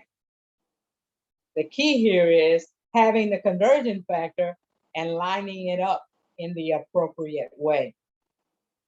And that is, since you want to know how many centimeters there are in a foot, you have to be able to get rid of the inches in your conversion factor. Because if you looked at the conversion chart that they gave you, and let's imagine that that's all you have access to, 2.2 centimeters in an inch. You don't have a conversion factor that goes directly from centimeters to feet. So you have to go from centimeters to inches and then inches to feet, right? You have to utilize the conversion factors that you have available to address this question. Okay, and so you line up your conversion factors so that you cancel the unit that you want to get rid of, in this case inches, and keep the unit that you want, and that is to know how many centimeters per 1 foot. Okay, all right, so those are some examples of conversion charts and conversion factors right in your textbook. There are some example problems that you can practice with. There's like a little quiz that you can practice with in the textbook. The review questions, you can always check the answers on those. And what I say to students is, if you're doing this practice, and this is some additional practice in besides the homework that you'll have to do. If you're trying these before you get to the homework and you have questions, don't hesitate to reach out to me, okay? If you're looking at what you did and you're looking at the solution and it's not gelling for you, reach out to me, okay? All right. But now what I want to do is I want to take a moment and I want to go into the supplemental, what I call them the extra resources that you have available. So bear with me for a minute because I've got to go into my Google Drive folder. Just bear with me for a moment. I'll get to those. Okay. And come on up. Oh, no, I gotta go further. Okay. So now in this folder, or what I like to call my extra resources. And I will provide you with a link to this folder. This is a shareable folder that I always provide students a link to. So when I post the video for today in the announcements, and it usually takes me about 24 hours because I have to get the video caption. Once I have the captioned version of the video, then I will make that available to you in the announcements. And what I will do in that announcement is also provide you with a link to these resources. The beauty of this folder is that if you notice that there's a folder, a subfolder for every topic that we cover, okay? And so you can utilize these extra resources to help you with digesting the material. The nice thing about these extra resources is that there are examples worked out, additional examples worked out. So let's take a look at that, okay? So in this packet, it kind of reviews that whole idea of unit conversions. But the nice thing is that there are multiple examples worked, okay? So I'm gonna go through these examples with you, and at any point while I'm looking at these examples of unit conversions, don't hesitate to stop me.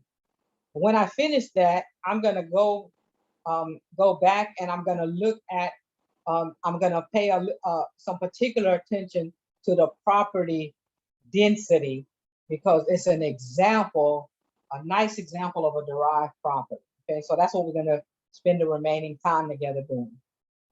All right. So it says here, your European hairdresser, because we all have one of those, wants to cut your hair 8 centimeters shorter. How many inches will he be cutting off? Okay. So, when you go on your European holiday to Paris, and Fabio wants to give you a haircut, and he says, he's gonna cut your hair 8 centimeters shorter. Well, for me, I don't think in centimeters. I grew up in the United States and Louisiana, and my frame of reference is inches. So I'd have to do a quick conversion of centimeters to inches before I could tell Fabio, have at it, or hey, hands off. You can't cut my hair that short. Okay. So notice how I set up this example. On one side of the page is centimeters, and because that is the unit that I have. And on the other side is inches because that's the unit that I want.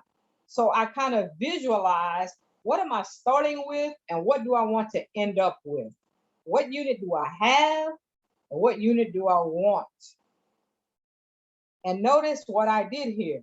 I wrote the property, the measurement that I have, that I'm starting with out front. And then I lined up my conversion factor so that the unit that I want to cancel out is on the bottom of my conversion factor. Now the textbook had 1 inch equals 2.2 centimeters. Okay, if we're gonna carry it out to 2 decimal places like I like to do, 2.54 centimeters. 1 inch is equivalent to 2.54 centimeters. So I arranged that conversion factor so that the centimeters is on the bottom in the denominator so that I can cancel out my like units. So I cancel out the centimeters that I'm starting with and keep the inches that I want to end up with. And for this class, the way we will be addressing unit conversions, because we're dealing on an introductory kind of level, is that we will always line up our conversion factor so that the unit we want to cancel is in the bottom or in the denominator. Okay, just to keep it simple, right? So we can cancel out our centimeters, and then we multiply our top numbers and divide by our bottom numbers. So 8 centimeters times 1 inch per 2.54 centimeters. Centimeters cancel out. 8 divided by 2.54 gives me 3.15.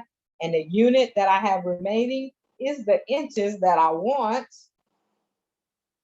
So, you know, I've addressed the question because now I know that 8 centimeters is equivalent to 3.15 inches, which for me is not going to work because my hair is not even that long, right? So I'd have to tell Fabio, hey, you gotta, you know, gotta go much lower than 8 centimeters if you want to cut my hair.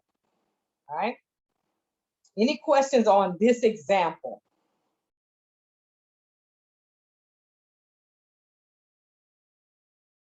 All right, let's look at one that requires a multiple step process.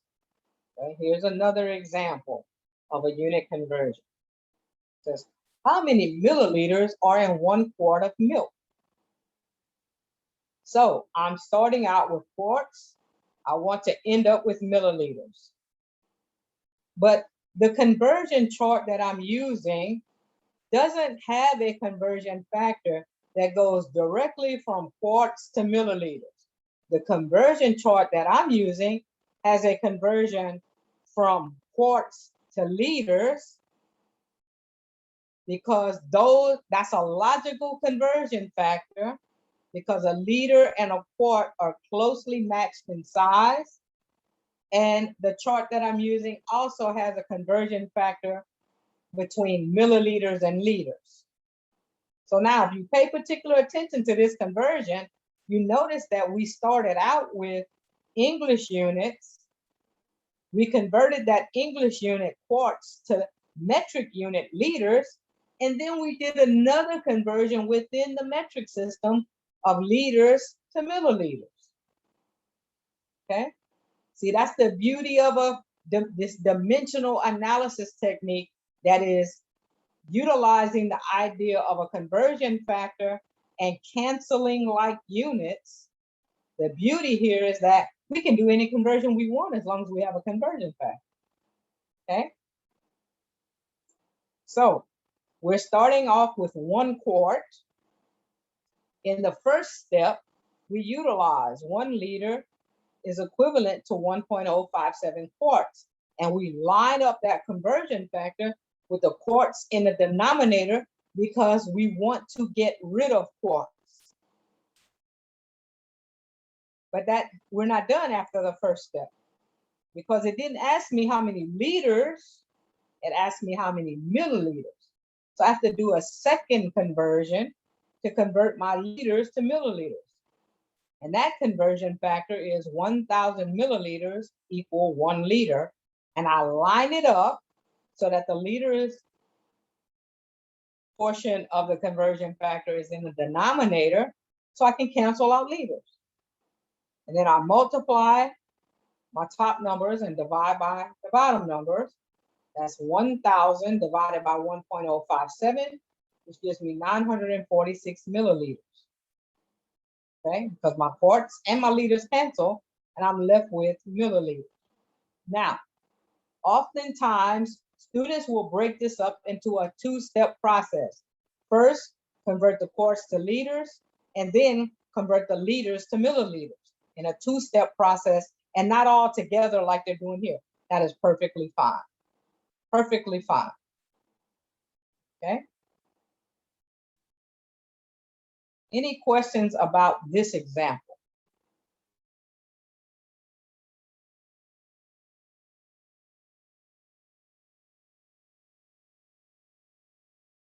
All right. Here's another example. It says, assume your mass is 55 kilograms. How many pounds do you weigh? Okay. So in this example, we're starting off with kilograms and we want to end up with pounds. And you notice in the yellow lettering, I arranged my paper so that I have a clear visual of the unit I'm starting with and the unit I want to end up with. Okay. So the measurement that I have is 55 kilograms. I write it out front so that I know that's what I'm starting off with. And then I arrange my conversion factor, 2.2 pounds for every 1 kilogram. I arrange it or line it up so that I can cancel out kilograms. Because I already have kilograms, but what I want to know is, what I want to end up with is the equivalence in pounds.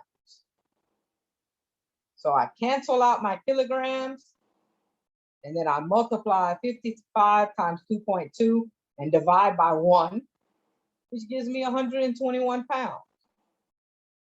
So if my mass is 55 kilograms, that's equivalent to a weight of 121 pounds. Now, true enough, pounds is not mass. Pounds is actually force or weight.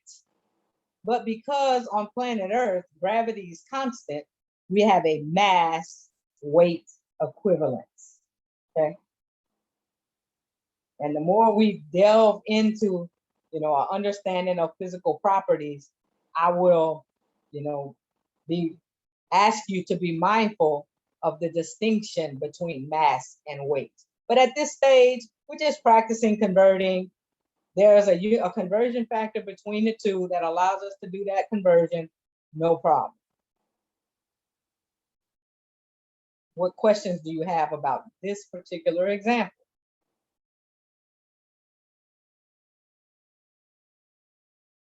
What I will say to you again is, while you are working this week to address the discussions and the problem sets, if you run into any questions at all, any questions, please reach out to me. Okay. Let's take a look at another example. I like this one because it's a multiple step process. And in this instance, we're converting from the metric system to the English system, right?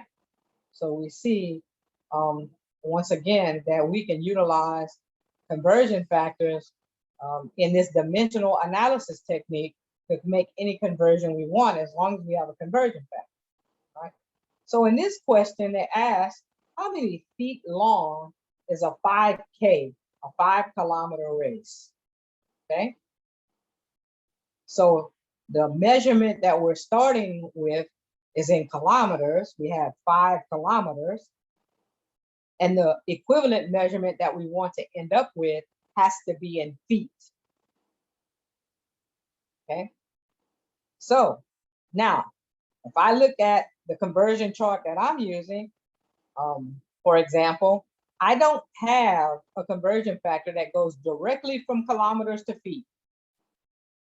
So I have to take this intermediate step to convert my kilometers to miles. Okay. And a kilometer and a mile is a logical conversion because they're fairly close in size. Okay. So now 1 mile is equivalent to 1.609 kilometers. That's a conversion factor. But notice how I lined up this conversion factor. I lined it up so that the kilometers is in the denominator.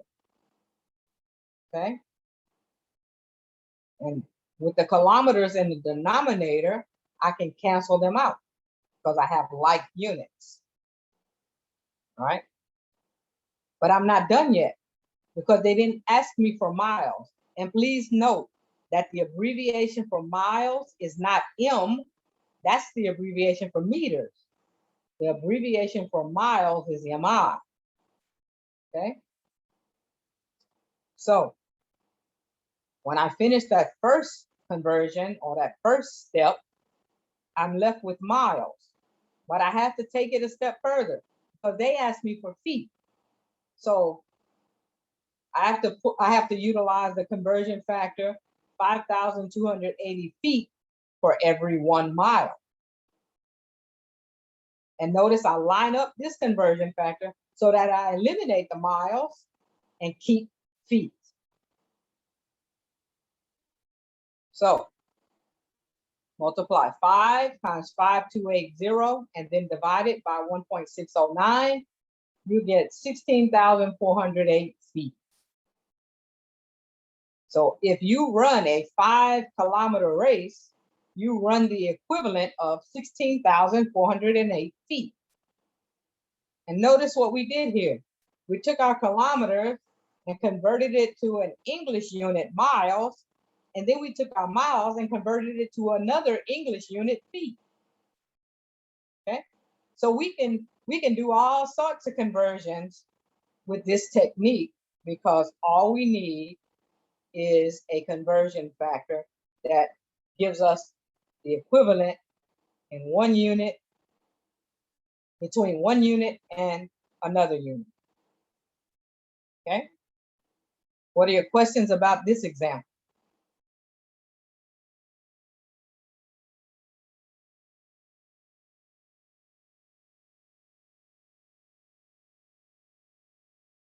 Okay, let's look at this example.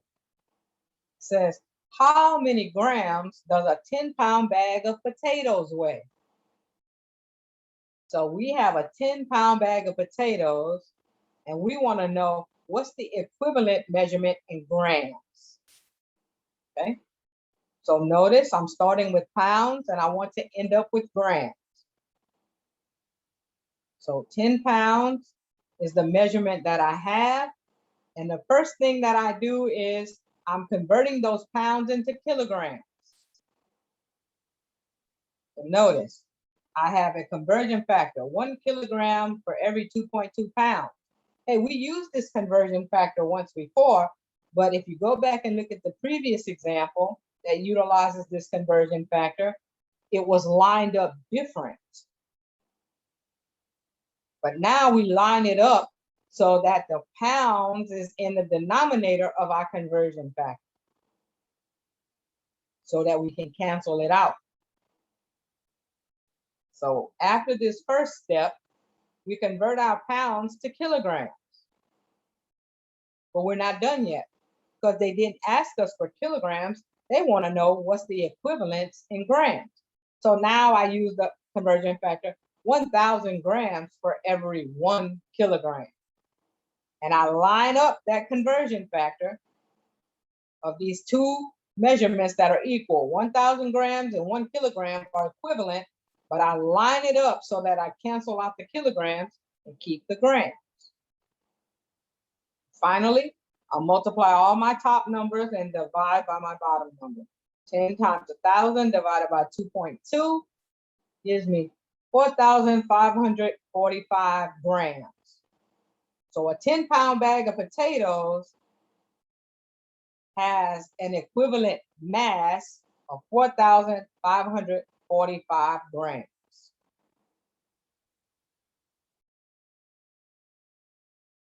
What are your questions about this particular example?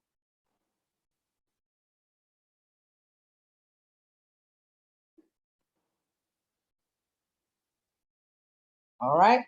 And last example, kind of leading us into Monday Night Football. It says tag football needs 550 centimeters for a first down. How many yards is this? So they must be playing rugby or some other soccer maybe. They're not playing American football. Why? Because we don't measure football in centimeters, right? So for it to make sense or be equivalent to football in the US, we need yards. So we're going to take this 550 centimeters and convert it to yards. But notice this example is it's not just a 2-step process, it's a 3-step process, right? Because remember, when you're making conversions, you have to rely on the conversion chart that you're utilizing and the logical conversions that might be provided.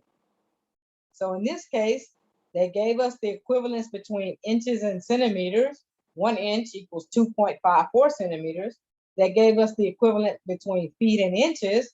1 foot equals 12 inches. And the equivalence between yards and feet, 1 yard per every 3 feet. And what we have to do is line up those conversion factors that have been provided so that we cancel out the units that we have and end up with yards, the unit that we want. So in the first step, I line up my conversion factor so that I cancel out the centimeters. 1 inch for 2.54 centimeters. Cancel out the centimeters. Now I have inches. Then I have to line up my conversion factor. 1 foot for 12 inches. Cancel out my inches and keep the feet. And then finally, I line up my conversion factor 1 yard for every 3 feet so that I get rid of the feet and keep the yards. Okay? So then multiply all your top numbers, multiply all your bottom numbers, and then divide. Okay? That's an easy way to do that when everything's not 1. Multiply all your top numbers, multiply all your bottom numbers, and then divide. That'll eliminate the possibility of mistakes that way. Okay? So when you do this conversion, you end up with 6.01 yards. Okay? So it's 3rd and 6. The Saints hand the ball off to Alvin Kamara, and he gets 6.01 yards, and voila, we got a first down. Right? Spoiling Aaron Rodgers' debut, giving him a loss, right? What are your questions about this particular example?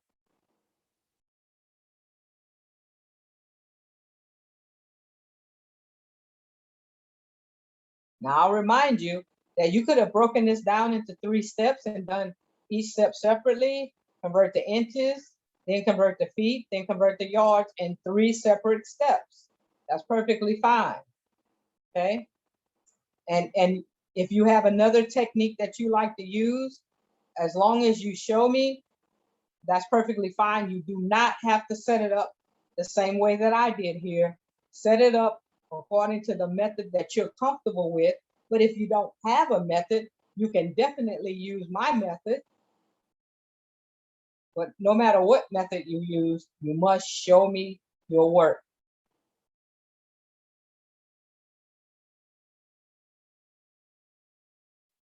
All right. So what I'm going to do for you when I post the video for this course is I'm going to make sure you have a link to this particular resource, this set of resources, so that you can also use this to help you in your preparation. Okay? All right. So I'm going to stop the share at this point, and I'm going to open up the floor, and anybody who has a question about anything that I've covered tonight, whether it's about the course in general or about the material that we covered specifically, feel free, unmute your mic and ask your question.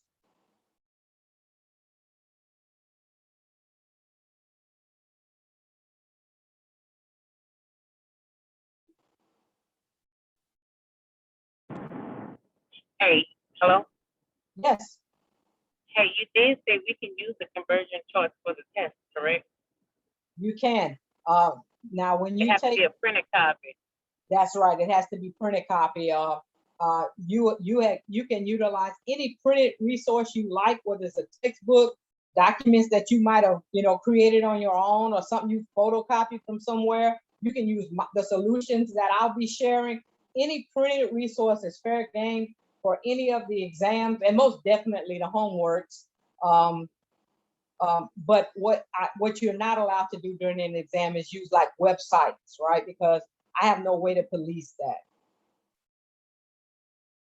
Make sense to you? It does. No problem. All right, anybody else, feel free.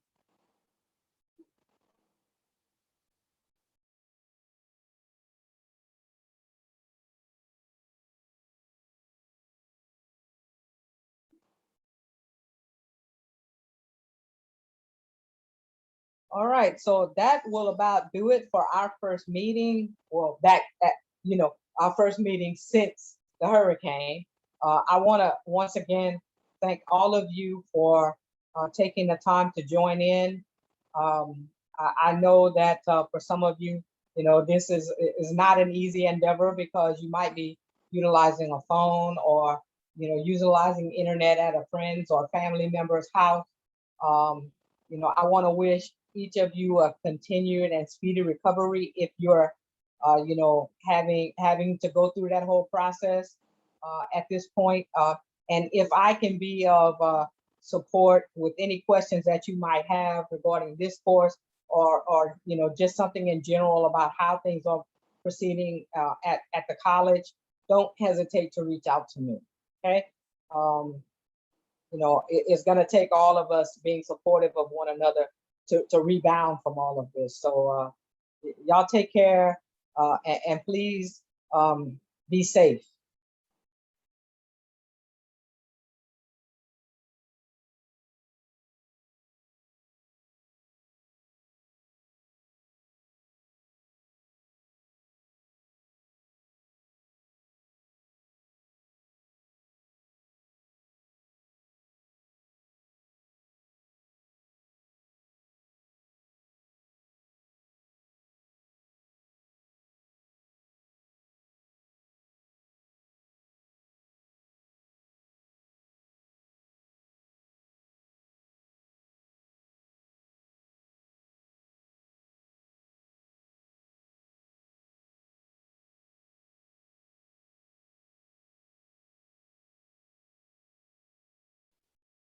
Destiny and Tyler, we're done unless you have a specific question for me.